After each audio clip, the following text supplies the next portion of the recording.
자, 이번에는 2020학년도 수능 4회 지문입니다.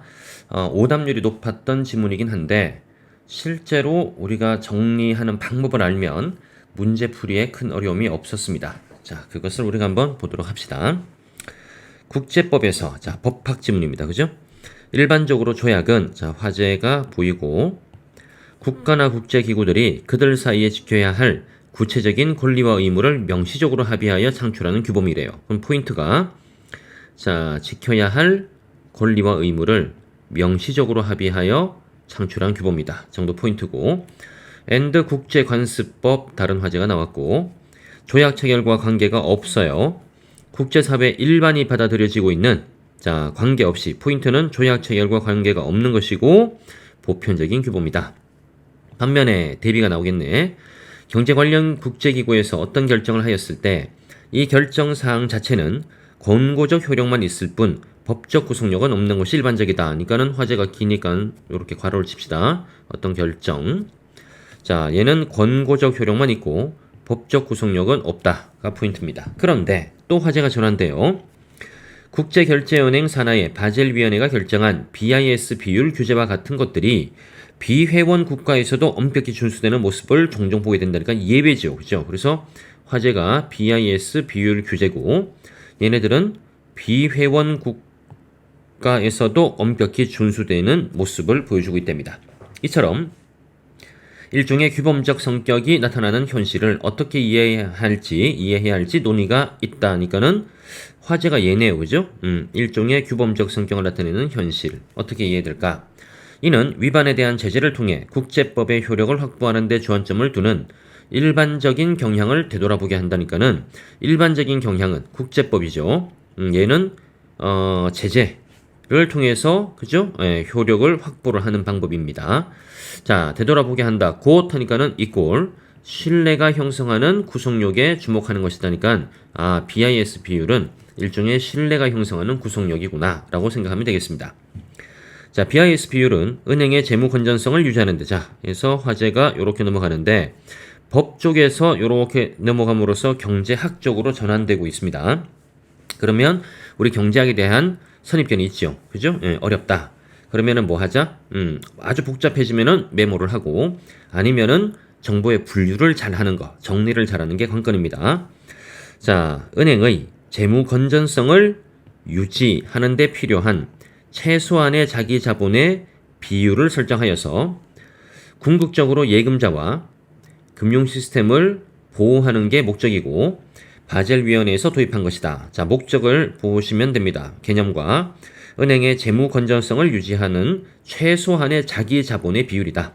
됐죠? 그 다음 바젤위원회에서는 BIS 비율이 적어도 규제 비율이 8%다 정도 체크하고 더해야 한다는 것을 제시했고 이에 대한 식은 다음과 같죠. 식이 있는데 누누이 말하지만 국어는 산수 문제는 없습니다. 그래서 관계, 정보 간의 개념 간의 관계만 보는데 위험 가중 자산이라는 게 분모로 있으니 얘하고 BIS 비율은 반비례 관계고 자기 자본은 분자에 있으니 얘하고 BIS 비율은 비례 관계다. 이 정도만 우리는 생각을 하면서 읽겠습니다.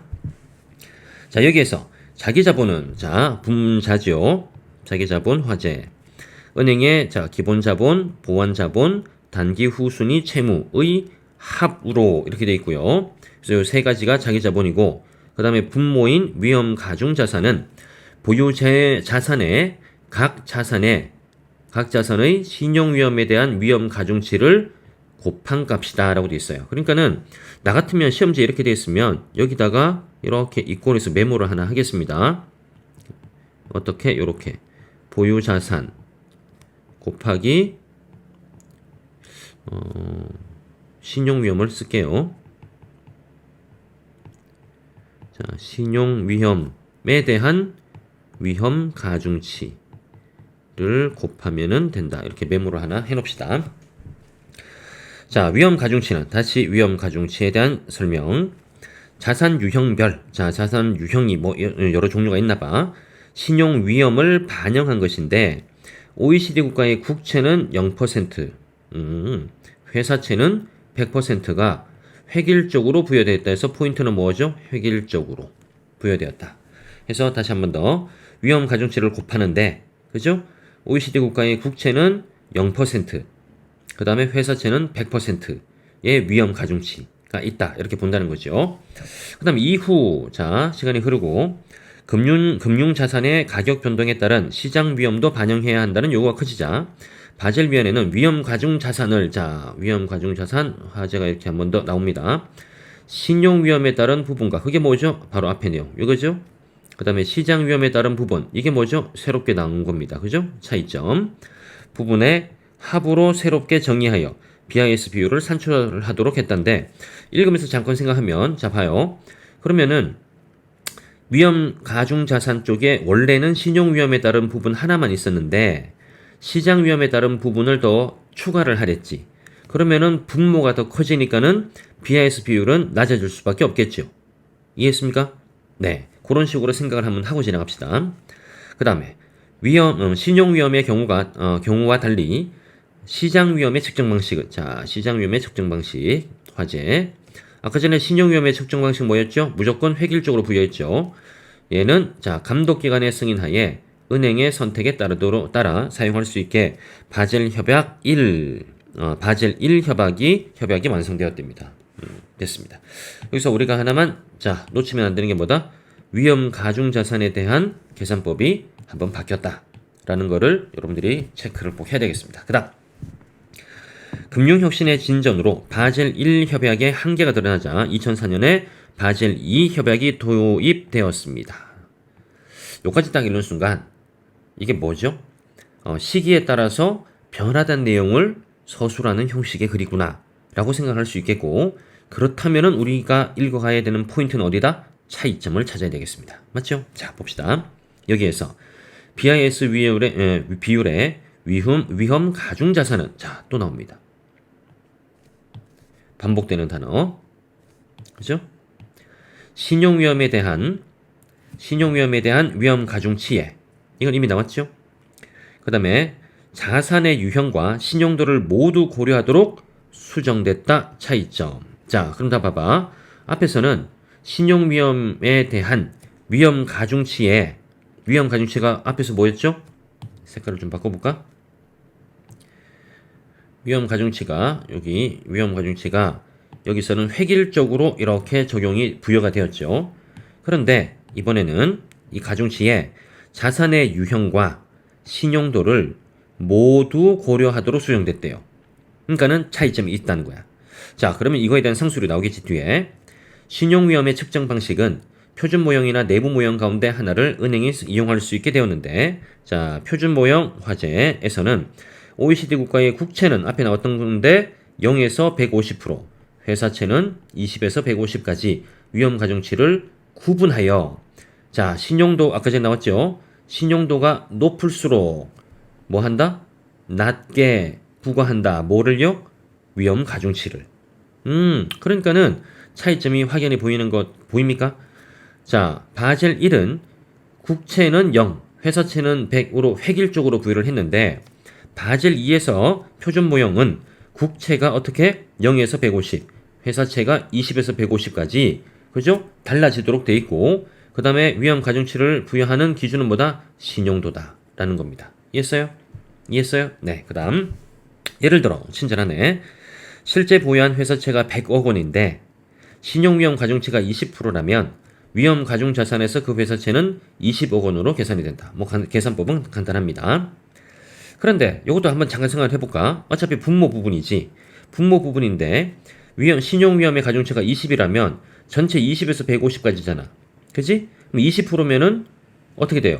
가장 적은 숫자가 들어갈 수 있겠지? 그럼 분모가 작아진다는 얘기야. 분모가 작아지면 우리가 앞에 위에서 표에서 봤다시피 BIS 비율은 좋아지는 쪽으로 바뀌겠죠. 맞습니까? 네. 그 다음 두 번째, 내부 모형은 은행이 선택한 위험 측정 방식을, 자, 요거는 은행이 선택합니다. 위험 측정 방식을 감독기관의 승인하에 그 은행이 사용할 수 있도록 하는 것이다. 또한 감독기관은 필요시 위험 가중 자산에 대한 자기 자본의 비율, 최저 비율, 이거 본 적 있잖아. 위험 가중 자산에 대한 자기 자본의 최저 비율이 바로 뭐였어요? 네, BIS였습니다. 그죠? 비율이 규제 비율 앞에서 나왔죠? 8%네. 초과하도록 자국은행에 요구할 수 있게 함으로써 자기 자본의 경직된 기준을 보완하고자 했다도 차이점입니다. 그래서 8% 이상 되도록 초과할 수 있도록 또 가능해졌구나. 차이점. 그다음 최근에는 바젤 3 협약. 자, 또 차이점이 나오겠네. 발표되면서 자기 자본에서 당기 후순위 채무가 제외되었습니다. 자, 다시 메뉴로 가볼까요? 자, 이게 몇 달래 표 밑에 보면 원래 분모에 당기 후순위 채무가 들어갔었지. 그런데 밑에서 이거를 제외해버리면 어떻게 됩니까? 분자가 작아지겠죠. 분자가 작아지면은 BIS 비율은 떨어질 수밖에 없겠습니다. 그죠? 그러니까 더 엄격하게 변화하고 있다라고 생각하면 되겠네. 자, 또한 첨가 위험 가중자산에 대한 또 나옵니다. 위험 가중자산, 그지?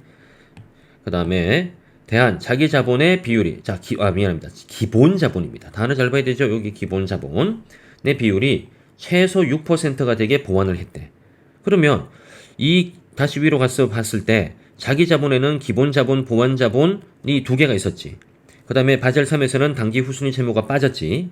그럼 두 개를 분자로 해서 그죠? 전체 8%가 넘어서야 되는데 그런데 그 중에 기본 자본이 전체 6%가 되게 했다면 상당히 기본 자본에 대한 그죠? 비율을 높였다는 얘기예요. 그죠? 자, 그다음 페이지. 하여 자기 자본의 손실 복원력을 강화했다. 이처럼 새롭게 발표되는 바젤 협약은 이전 협약에 들어있는 관련 기준을 개정하는 효과가 있다. 별거 없습니다. 여기는 그다음 바젤 협약은 우리나라를 비롯한 수많은 국가에서 채택하여 제도화하고 있습니다. 현재 바젤위원회는 28개국의 금융당국들이 회원으로 가입되어 있으며 우리 금융당국은 2009년에 가입을 했대요. 하지만 우리나라는 가입하기 훨씬 전부터 BIS 비율을 도입을 했고 시행을 했고 자 현행 법제에도 반영이 되어 있답니다. 우리나라는 바젤 기준을 따름으로써 은행이 믿을만하다는 징표를 국제금융시장에 보여줘야 했다. 해서 바젤 기준을 따르면 그죠? 이 은행이 믿을만하다는 징표를 국제시장에 보여줄 수 있는 효과가 있구나 정도 생각하면 되겠고 재무 건전성을 의심받는 은행은 자 문맥상 뭘 말하는 거죠? 뭐죠? BIS 규제를 따르지 않는 혹은 거기에 미치지 못하는 자 은행은 국제금융시장에 자리를 잡지 못하거나 심하면 아예 발을 들이지 못할 수도 있다. 바젤위원회에서는 은행 감독 기준을 협의하여 제정합니다. 자 화제가 은행 감독 기준으로 이제 전환됐고요. 그 헌장에는 회원들에게 자 회원은 아까 전에 28개국입니다. 그죠? 회원들에게 바젤 기준을 자국에 도입할 의무를 부과를 한답니다. 하지만 바젤위원회가 초국가적 감독 권한이 없고 결정도 법적 구속력이 없다는 것 또한 밝히고 있대요. 그래서 의무는 있지만 우리는 그렇게 강제하지 않는다라고 말한다는 거네. 바젤 기준은 100개가 넘는 국가에 채택한대요. 회원국은 28개지만 실제로 적용하는 데는 100개가 넘는데 이는 국제기구의 결정에 형식적으로 구속을 받지 않는 국가 그러면 형식적으로 구속을 받는 국가는 회원국 28개국이겠지. 근데 받지 않는 국가니까 여기서는 100개까지 자발적으로라는 단어가 포인트죠. 받아들여 시행하고 있다는 것인데 이런 현실을 뭐라 부른다? 소프트 로우라고 부른다고 합니다. 그 다음에 반면에 이때 조약이나 국제관습법은 그에 대비하여 뭐라 부른다? 하드 로우라고 부르게 되고 바젤 기준도 장래에 딱딱하게 응고될지도 모른다라고 덧붙이는 말이 추가되어 있습니다. 자, 이 지문의 포인트는 여기 선생님이 형광펜으로 해놓은 것처럼 위험 가중 자산, 그죠? 위험 가중 자산이 바젤 1부터 바젤 3까지 어떤 식으로 변화됐는지에 대한 이야기가 주된 내용이고 그게 포인트예요. 고로 당연히 그 내용이 100% 문제가 될 것이다 라고 예상을 할